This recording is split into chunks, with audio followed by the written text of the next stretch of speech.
G'day, here's some lovely little pieces, super bright crystal material from Lightning Ridge. It's basically seam opal. Most of these are only thin, and probably make a mosaic or doublet, triplet out of it. That's probably the thinnest piece.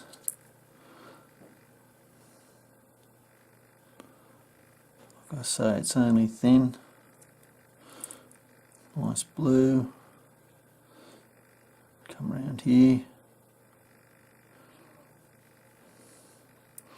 Should be holding it up closer so it looks bigger. Sorry.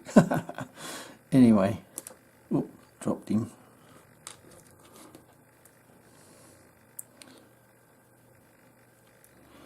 This bit here is the worst out of the whole bunch. It's got a skim on it. Pinky reds through it, coming through there in the middle. Sand on that end.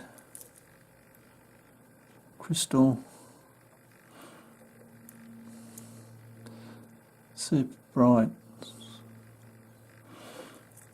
Having a big bag of this would be nice, wouldn't it? Anyway, gives you an idea of the little parcel. A few hours of fun for you. Cheers.